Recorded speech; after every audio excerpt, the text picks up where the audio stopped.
중국 속담에 전쟁이 필요한 것은 돈과 총알이다. 항상 부유한 쪽이 최후의 승자가 된다라는 말이 있다고 합니다. 자, 우리 민주 진영이 부자가 되는 그날까지 돈다방 미쓰리 10월 29일 토요일 방송을 시작으로 또 활기차게 시작을 해보도록 하겠습니다.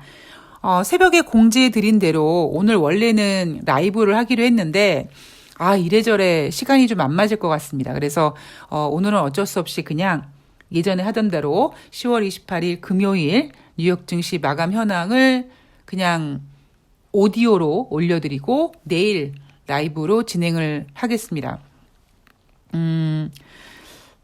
오늘이 이제 12차 집회가 있죠. 오늘 제가 참석을 못 하는데, 참 이 먹고 사는 일이 만만치가 않네요. 물론 제가 그렇다고 오늘 일을 하는 건 아닙니다만, 저랑 행운이랑 이제 둘이 살잖아요. 가급적이면 좀 식비를 아끼려고 음식을 해 먹으려고 합니다. 시켜 먹는 거 비싸기만 하고 일회용 플라스틱 많이 생기고 그리고 배달팁도 비싸고 그리고 딱 시켜 먹었을 때도 뭔가 만족하게 잘 먹었다라는 생각보다는 그냥 왠지 이렇게 돈 아깝다라는 생각이 들어서 가급적이면 제가 음식을 해 먹으려고 하는데 지난주 토요일 날 제가 집회에 나가는 바람에 그나마 일주일 중에서 이제 제가 조금 여유를 부릴 수 있는 날이 토요일인데 토요일 날 이제 집회에 나가는 바람에 아무것도 못했죠. 그랬더니 금요일 날 그러니까 어제죠. 어제 냉장고 문을 열어서 냉장고를 이렇게 정리했더니 세상에 10월 23일이 유통기한 마감이었던 두부가 한 모 있더라고요. 그 냉장고에 아무것도 없더라고요. 그래서 안 되겠다. 오늘은 반찬을 좀 만들어야겠다. 그래서 원래 저는 토요일 일요일도 새벽 4시 반 5시에 일어나는데 오늘은 아예 일찍이 그냥 일어나서 새벽에 장조림도 만들었고요. 잠시 후에 깍두기도 만들 계획이고요. 지금 이 방송 녹음 중에는 닭곰탕이 끓고 있고요. 그래서 반찬을 좀 만들어 놓고 그리고 방송에서 보신 분들 아시겠지만 제가 의도치 않게 지금 머리를 기르고 있습니다. 미용실에 가야 되는데 요즘 미용실이요. 다 예약제예요. 그러다 보니까 월요일부터 금요일까지 장중에는 제가 주식시장 지켜야 되죠. 그리고 또 새날 방송 준비하고 또 출동해야 되죠. 그래서 여유 있는 시간이 토요일, 일요일인데 워낙 또 그 날에는 미용실이 또 예약이 많다 보니까 이게 안 맞더라고요. 그래서 고민하다가 오늘은 하여튼 이래저래 일단 제 삶을 좀 정리를 하고 그리고 또 앞으로 또 좀 11월 달을 또 대비하는 준비도 좀 해야 될 것 같아서 오늘 이래저래 좀 사치스럽게 좀 여유를 부리고자 합니다. 자, 많은 분들께서 이해해 주실 거라고 믿고요. 자, 여러분 10월 28일 금요일 뉴욕 증시 크게 상승했습니다. 자, 제가 지난주 일요일 방송에서 이번 주에 애플, 인텔 이렇게 굵직한 기업들의 실적이 발표되는데 지금 뉴욕 증시는 하락시키면 안 되기 때문에 즉 정치가 많이 묻어있기 때문에 설사 만약에 실적이 좋게 나오지 않더라도 어떤 식으로든지 포장해서 뉴욕 증시 3만 선 이상으로 만들 것이다라는 이야기를 해드렸습니다.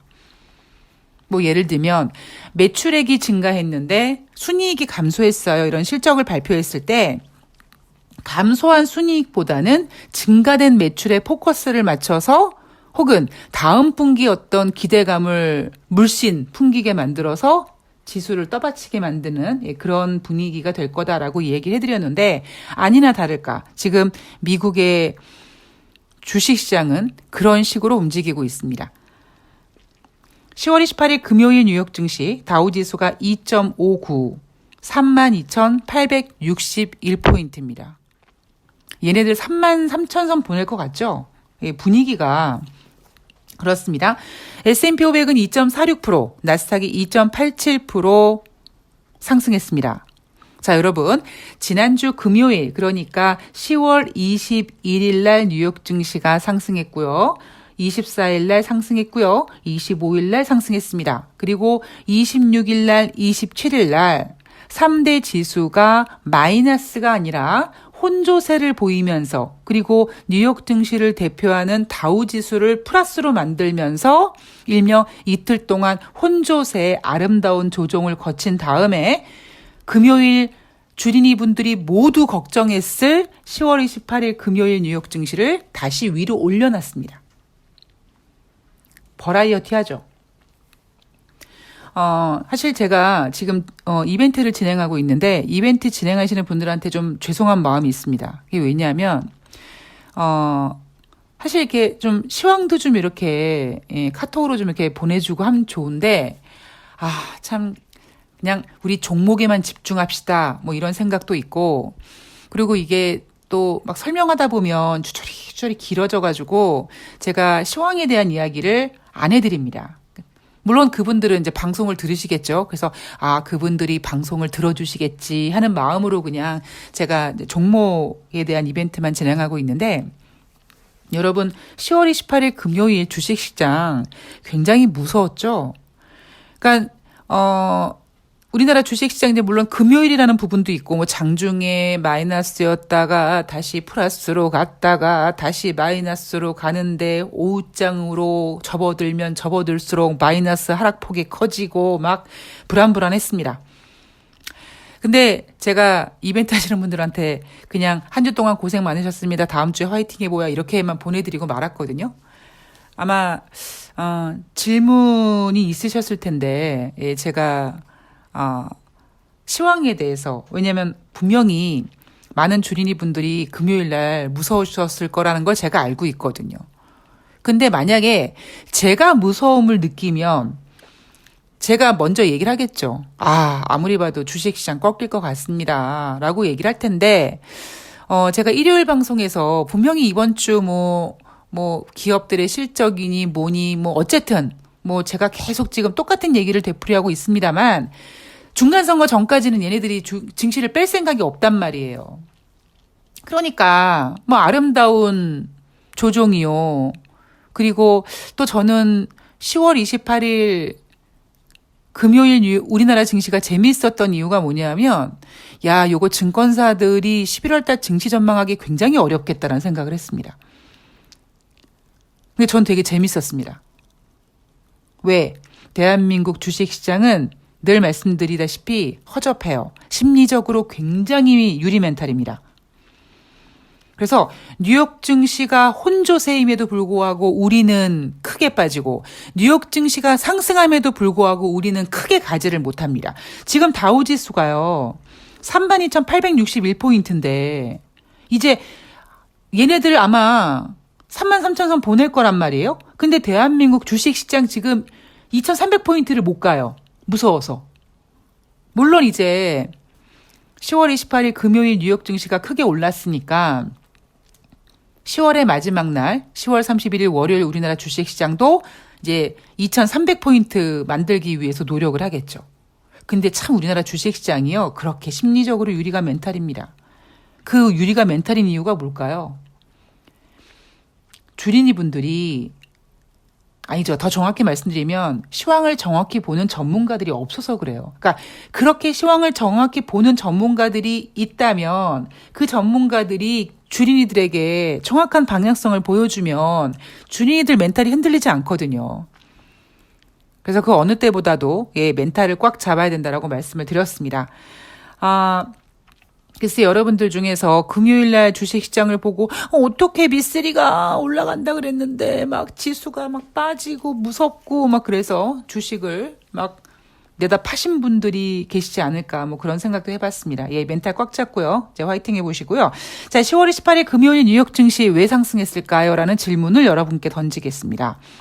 자, 애플과 인텔의 주가 상승에 힘입어라고 전문가들은 얘기를 합니다. 근데요, 자, 돈다방 미쓰리를 좀 또 꾸준히 들으시면, 그러니까 돈다방 미쓰리는요, 일회성 방송이 아니에요. 저에게 중독되실 때까지 시간이 좀 필요합니다. 근데, 제가 분명히 말씀을 드렸어요. 단순히 실적이 좋아서 그게 아니라 지금 전체적으로 큰 분위기가 뉴욕 증시를 하락시킬 분위기가 없다. 왜? 중간 선거가 있기 때문에. 지금 조 바이든은요, 제가 봤을 때 중간 선거에 목숨 건 애 같아요. 자, 애플과 인텔의 주가 상승에 힘입어 주가가 상승했다. 그런데 이날은요, 아마존 같은 경우엔 매출이 예상치를 하회했습니다. 거기에다가 4분기 매출 전망치 실망으로 큰 폭으로 하락했다가 다른 종목들이 올라가니까 그나마 낙폭을 줄였습니다. 제가 3분기 기업 실적이 시작되면서 금융주들의 실적 발표를 두고 여러분, 금융주는요, 2008년도 금융위기 이후에 강력한 은행 스트레스 테스트를 통과하고 있고, 그래서 지금 금리 인상 기조에 따라서 금융주들은 실적이 좋습니다. 따라서 10월달 전체적으로 놓고 봤을 때 10월 3일 미국 증시가 반등했을 때 그 자리가 매우 중요했고 반등 폭이 굉장히 의미가 있었고 거기에 10월 3일 뉴욕 증시를 반등시켰던 재료가 굉장히 괜찮았다라고 말씀을 드렸잖아요.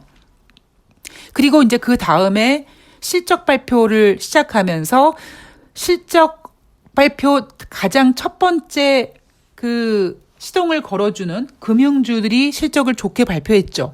그래서 여러분들한테 금융주 실적은 좋습니다. 그런데 뭐 실적이 좋아서 주식시장이 상승했다 이렇게 시황을 보시면 안 된다라고 말씀을 드렸죠.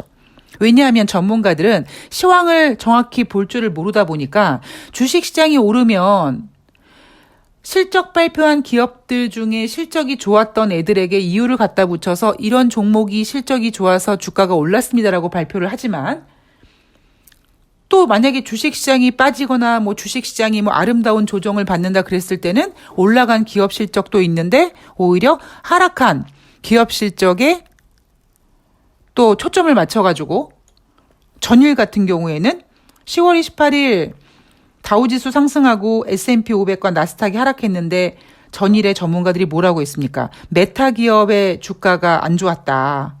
뭐 이런 얘기 하지 않았습니까? 그래서 제가 그러니까 여러분들한테 드리고 싶은 얘기 뭐냐면 기업 실적은요, 여러분 어차피 1년에 4번 발표합니다. 1분기, 2분기, 3분기, 4분기 실적 발표합니다. 그죠? 실적 발표하면서 다음 분기 전망치 내놓고요. 실적 발표하면서 순이익, 뭐 영업이익, 뭐 매출액 발표합니다. 근데 매번 1년에 4번 실적 발표라는 기간마다 주린이들이 그래 실적 발표니까 올랐고 실적이 안 좋아서 하락했고 여기에 맞춰버리면 큰 시황을 못 보는 겁니다. 즉 다시 말해서 지금 전문가들이라는 사람들이 뉴욕 증시가 올라간 이유가 뭐 기업 실적이 어쩌고 애플에 어쩌고 하지만 지금 뉴욕 증시는요. 제가 9월 말에 말씀드렸던 것처럼 10월 달은 중간 선거를 앞두고 얘네들이 하락시킬 이유가 없다 보니까 어떤 이유를 대서든지 올리는 겁니다. 자, 이번 주 여러분 다우지수가 5.72% 상승, S&P 500이 3.95% 상승, 나스닥이 2.24% 상승했습니다. S&P와 나스닥 같은 경우에는 수요일과 목요일 이틀 동안 하락을 했죠. 예, 그 과정 속에서 다우지수보다는 상승폭이 좀 줄어들었습니다. 자, 기업 실적 발표를 보면은요, 애플이 시장 예상치를 웃도는 매출과 순이익을 발표했다고 하죠. 그런데 아이폰 매출이 시장 예상에 못 미쳤다고 합니다. 자, 그러면 만약에 여러분 다우지수가 이날 아니죠. 10월 28일 금요일 뉴욕 증시가 하락했다면 전문가들이 뭐라고 이유를 붙이겠습니까? 이렇게 붙일 거예요. 애플이 시장 예상치를 웃도는 매출과 순이익을 발표했지만 아이폰 매출의 실적이 예상에 미치지 못해서 뉴욕 증시가 하락했다라고 할 겁니다. 자, 이제 여러분들 제가 무슨 얘기하는지 이해가 조금 되십니까? 기업 실적이라는 거를 발표를 하면요. 기업 실적이 일관성 있게 똑같이 가는 게 아니란 말이에요.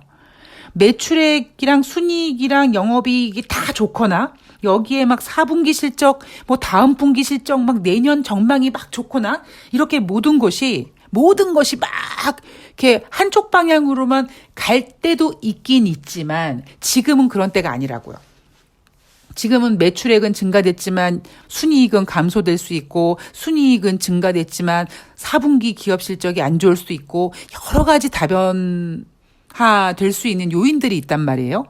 그러니까 제가 여러분들한테 여러분 주식이라는 녀석은요 어떤 이유 때문에 올라간 게 아니라 올라가니까 그 올라간 것에 대한 이유를 갖다 붙이는 거다. 주식이 빠지면 많은 재료들 중에 왜 주식이 빠졌을까를 고민하면서 재료를 갖다 붙이는 거다. 그래서 사람들이 시황을 못 보는 거라고 말씀을 드리죠. 자, 다시 정리해드리면 애플이 시장 예상치를 웃도는 매출과 순이익을 발표했다. 아이폰 매출이 시장 예상에 미치지 못했다. 그러면 이날 3대 지수가 뉴욕 증시가 상승했기 때문에 시장 예상치를 웃도는 매출과 순이익을 발표했다라는 것에 포커스를 맞추고 그래서 올라갔다라고 표현을 하지만 만약에 이날 뉴욕 증시가 하락했다면 전문가들은 시장 예상치를 웃도는 매출과 순이익을 발표했으나 애플의 아이폰 매출이 시장 예상치에 미치지 못해서 뉴욕 증시가 하락했다라고 할 겁니다. 이제 여러분 감이 좀 오세요? 아, 나 잘 모르겠어 라고 하십니까? 모르실 수 있어요. 여러분 제가 20년 막 넘는 시간 동안 정말 다른 거 다 집어치우고 오직 주식만 여기만 후벼팠던 제가 20년 넘는 시간이 걸려서 알아낸 거를 여러분들이 단순히 뭐 한 달, 두 달 만에 다 아실 수는 없는 거죠. 대신에 이거 내가 뭔가 그동안 생각했던 거와는 좀 약간 다른 건데? 라는 것만 느끼시면 됩니다. 자, 이날 애플은요, 7% 이상 주가가 상승했습니다. 2020년 4월 이후 최고치예요. 자, 물론 이렇게 말씀하시는 분도 계실 거예요. 미쓰리, 아이폰 매출이 시장 예상에 못 미쳤다라고 하는데 솔직히 지금 뭐 스마트폰이 카메라만 좋아지는 거 빼고는 뭐 특별하게 달라지는 게 없잖아.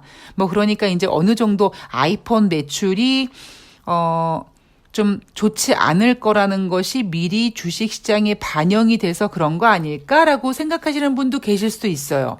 물론 그 이야기도 틀린 얘기는 아닙니다.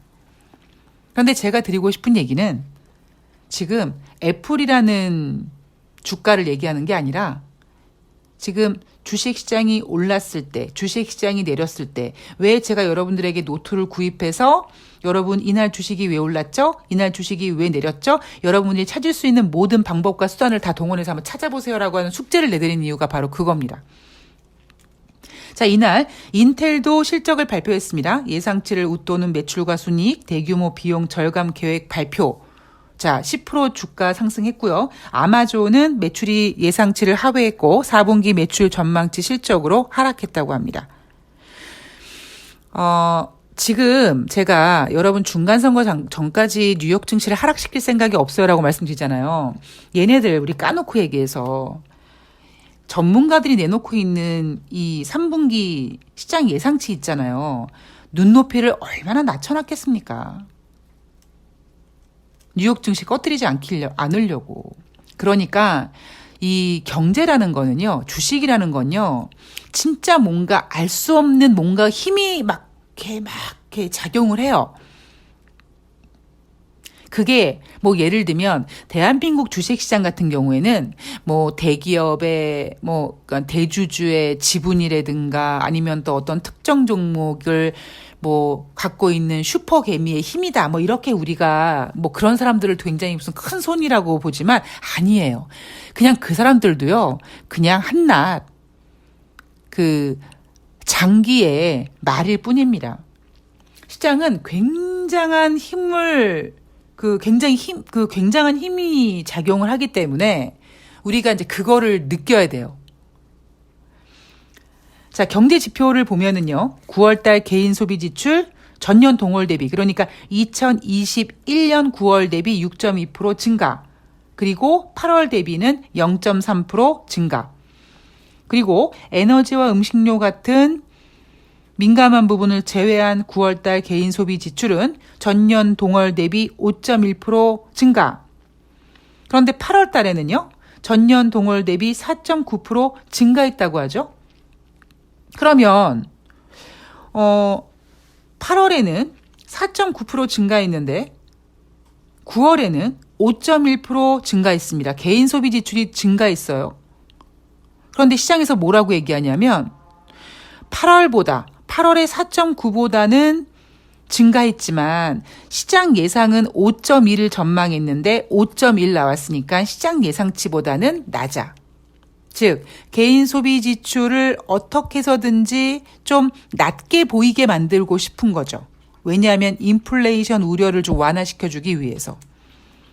그리고 개인 소비 지출은 전월 대비, 그러니까 근원이죠. 전월 대비 0.5% 증가했다고 합니다. 자, 9월달 개인 소득 전월 대비 0.4% 증가했고요. 자, 여러분, 제가 이제 경제 지표를 먼저 말씀드리고 이제 제동거래에 대한 이야기를 해드릴게요. 일단 요거는 잘 기억하고 계셨다가 이따 뒷부분에서 다시 확인해 드리도록 하겠습니다. 9월달 펜딩 주택 판매 지수 전월 대비 10.2% 감소해서 79.5가 됐다고 합니다. 2020년 4월 이후 가장 낮은 수치라고 해요. 이건 뭐 당연하죠. 미국이 저렇게 금리 인상을 해대는데 이 주택 시장이 이게 뭐 화랑이 될 수 있겠습니까? 그리고 10월달 소비자 심리 지수 예비치 59.8이었는데 확정치 59.9로 상승했습니다. 여러분 10월달 소비자 심리 지수가 왜 상승했을까요? 10월달 뉴욕 증시가 나쁘지 않았기 때문입니다. 이 소비자 심리 지수라든가 이런 이 투자 심리 같은 경우는요. 주식 시장이 굉장히 많은 영향을 미칩니다. 그러니까 여러분들이 주식 투자를 직접 하시는 분도 계시겠지만 나 주식의 주제도 몰라 그거 뭐야 라고 하시는 분들도 그냥 지나가다가 아니면 뉴스 보다가 그냥 뭐 요즘 주식시장이 뭐 나쁘지 않대 뭐 요즘 주식시장이 뭐 다우지수가 32,000이 넘어갔고 이랬대 그러면 주식의 주제도 모르는 분들도 주식이 올라? 그러면은 괜찮은가? 이렇게 생각하게 되는 거거든요. 그러니까 지금 분명히 미쓰리 예상대로 10월달 주식시장이 9월달보다 좋았기 때문에 뭐 투자 심리라든가 소비자 심리 지수가 증가될 수밖에 없는 거죠. 자, 11월 회의 이제 3일 남았습니다. 제닛 옐런 재무장관이 미국은 완전 고용 상태다. 자, 실업률을 언급하면서 현재 미국의 경기 침체가 보이지 않는다라고 했습니다. 이 제닛 옐런 재무장관 너무 바이든한테 딸랑이하고 있는 것 같습니다. 자, 지금 현재요. 11월 달 75bp 금리 인상 가능성이 여러분 몇 프로 될 것 같습니까? 막 97% 막 그렇게 될 것 같죠? 아니에요. 전일 88.5에서 84.5%로 하락했습니다. 지금 뉴욕 증시의 투자 심리가 어디까지 지금 얼만큼 좋아지고 있냐면 우리는 지금요. 그래. 11월 달에 뭐 당연히 75bp 금리 인상하고 뭐 12월 달에나 뭐 금리 인상 조금 속도 조절하려나? 뭐 그래도 나쁘지 않잖아요. 왜냐하면 얼마 전까지만 하더라도 8월 25일 날 잭슨홀 미팅에서 제롬 파월 연준 의장이 어금니 꽉 깨물고 인플레이션 2% 될 때까지 죽었다 깨어나도 내가 금리 인상 포기하지 않을 거야. 막 이랬던 애들이 그렇게 떠들어대면 우리는 자연스럽게 저 새끼들 저거 11월 달에도 75bp 금리 인상하고 12월 달에도 하겠네? 거기에다가 여러분 그 블랙아웃 기간 직전까지 그러니까 샌프란시스코 연방은행 총재가 금리 인상 속도 조절해야 된다 이 발언 있기 전까지 뭐 내년 4월까지 금리 인상을 할 거였다 뭐 내년까지 금리 인상을 하고 뭐 이런 얘기 나오지 않았습니까? 그러니까 우린 너무 당연히 11월 달에 75bp 금리 인상하는 건 무조건 100%라고 알고 있는데 지금 뉴욕 증시에서는요. 어느 정도로 지금 투자 심리가 살아나고 있냐면 가만히 있어봐. 75bp 11월 달에 안 할 수 있겠는데? 11월 달에 50bp 할 수도 있겠네. 혹은 50bp 했으면 좋겠다. 이런 심리가 지금 반영이 되어 있습니다. 여러분 주식시장이 참 재밌지 않습니까? 한 달 전에 얼마나 주식시장이 공포스러웠습니까? 근데 지금 한 달 만에 이게 말이 한 달이죠, 여러분. 토요일날 일요일날 빼면은 주식 영업일수로 한 20일 정도 되거든요. 뭐 20일, 21일 뭐 그렇게 되는데 그 20일 동안 이렇게 미국 증시의 심리가 변해버립니다. 자, 주식은 심리, 경제는 심리다 이런 이야기를 많이 하죠. 저도 그렇게 생각을 합니다. 제가 그래서 주식 공부하면서 가장 먼저 공부했던 게 심리학 공부고요. 심리학 공부 중에서도 그래, 주식 시장을 남자놈이라고 생각하고 한번 내가 이 남자를 어떻게 한번 꼬셔보지 하는 마음으로 한번 공부해보자. 그래서 남녀 심리학을 많이 공부했었습니다. 그리고 이제 그 다음에 공부한 게 전쟁의 기술 이런 것들을 좀 그 전쟁의 심리에 대한 공부를 했는데요. 주식이 심리다라는 말은 맞지만 제가 최근 여러분들께 경제 지표를 말씀드리면서 제가 그 단어가 생각이 안 났어요. 제동거리. 브레이크를 밟았는데 막 달려가는 차에 브레이크를 꽉 밟았을 때 달려가던 차가 브레이크를 밟는 순간 딱 쓰는 게 아니라 가속도로 인해서 브레이크를 밟았지만 쭉 끌려가는 그 제동거리가 주식시장에는 굉장히 중요하고 결국 그 제동거리 때문에 경제지표 각자의 어떤 속도감 때문에 지표가 왜곡된다든가 심리가 왜곡되는 경우가 많습니다. 제가 앞에서 한번 설명을 해드려서 이해가 가실 거예요. 예를 들면요. 10월 26일 수요일 제가 방송에서 뭐라고 말씀드렸냐면 10월 26일 수요일 날 제가 10월 25일 화요일 뉴욕 증시에 대해서 이제 마감 시황 정리해 드리면서 그날 발표된 경제 지표 중에서 8월 달 전미 주택 가격 지수가 있다. 그런데 8월 달 전미 주택 가격 지수가 7월 달에 15.6%가 증가됐고 8월 달에 발표된 그러니까 8월 달 전미 주택 가격 지수는 13% 증가했다. 이런 경제 지표를 발표해 드리면서 제가 여러분들한테 여러분 이거 몇 월 달 겁니까? 지금 여러분들은 10월 달에 살고 계신데 이건 몇 월 달 지표입니까? 라고 말씀을 드리죠. 그런데 전문가들은 그냥 이렇게 예를 들면 10월 26일 10월의 마지막 주에 발표하는 8월 달 기간 동안에 경제 지표를 발표하면서 이 시간차를 얘기해 주지 않으니까 주린이들은 여기에 대한 감이 없는 거예요. 그럼 여러분 생각해 보세요. 만약에 꼭 주택 지표가 아니라도 여러분들의 이해를 좀 돕고자 어떤 소매 판매라고 생각을 해 봅시다. 그럼 소매 판매 같은 경우에는 11월 달에 발표하는 소매 판매가 11월 달 겁니까? 아니잖아요. 10월 달 거잖아요. 그죠?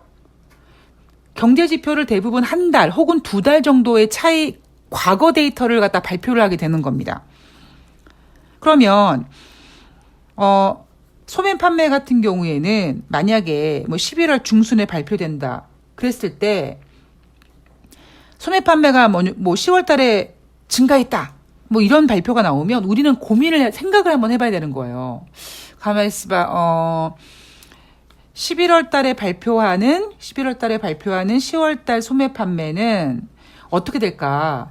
9월 달에 금리 인상을 했는데 그럼 9월 달에 금리 인상이 반영이 되는 걸까? 이런 걸 한번 고민해 봐야 된다는 얘기입니다. 그래서 제가 여러분 제동거리라는 얘기를 그때 왜 해드렸었냐면 왜 금리 인상을 막 했는데 브레이크를 밟아도 멈추지 않고 쭉 끌려간다. 이런 얘기를 왜 해드렸냐면 11월 달에 발표하는 10월 달 소비자 물가 지표는 아니면 제가 너무 좀 앞서서 말씀드릴지 모르겠습니다만 11월 달에 발표하는 10월 달 소비자 물가 지표든 아니면 12월 달에 발표하는 11월 달 소비자 물가 지표든 분명히 얘네들이 어느 순간에 뚝 떨어질 거라는 거죠. 우리가 그동안에 힘들었던 이유가 뭐냐면 3월 달에 25bp, 5월 달에 50bp, 6월 달, 7월 달, 9월 달 75bp 금리 인상을 했단 말이에요. 어마어마한 금리 인상을 단행을 했습니다만 혹시나 하는 소비자 물가 지표가 젠장맞을 9.1, 8.3, 8.1 정말 감질맛 나게 떨어지잖아요. 그러니까 금리 인상은 막 속도를 내고 있는데 그 금리 인상이 워낙 엄청난 유동성이다 보니까 그 금리 인상의 속도가 바로바로 인플레이션을 떨어뜨리는데 지금 적용이 안 되고 있는 거예요. 시간차가 발생을 하고 있는 겁니다. 근데 그동안 굉장히 지리멸렬하게 더디게 떨어졌던 소비자 물가지표가 이미 브레이크는 지금 계속 5월 달에 살짝 받고 6월 달, 7월 달, 9월 달에 꾹꾹꾹 밟았는데 여전히 지금 소비자 물가지표는 9.1보다는 떨어졌지만 우리가 원하는 속도감은 나오지 않고 있거든요. 근데 여러분 제동거래에서 브레이크를 꾹꾹꾹 밟으면 브레이크를 딱 밟으면 쭉 가다 딱 멈추는 게 아니라고요.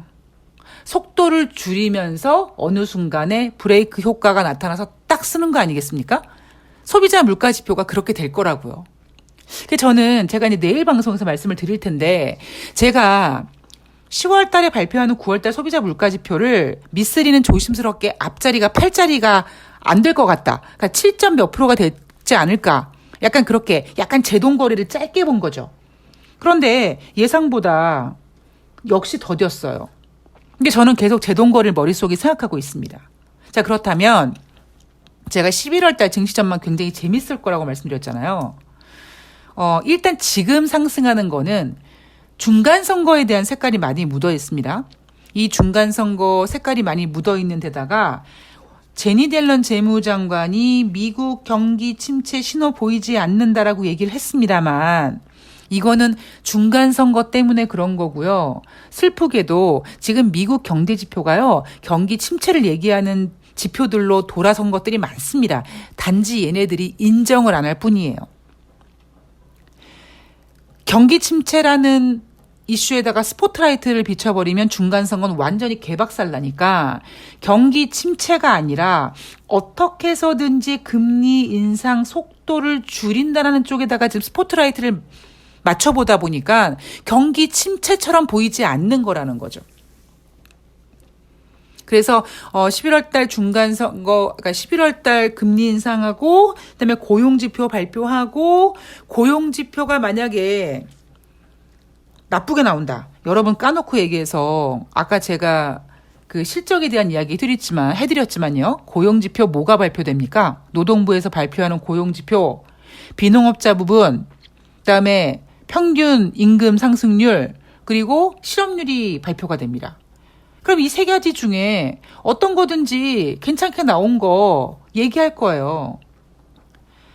제니 옐런 재무장관은 10월 달에 발표했던 9월 달 실업률이 0.2% 떨어졌다라고 하지만 여러분 8월 달에는 0.2% 올랐었어요. 0.2% 올라갔던 거 다시 떨어진 겁니다.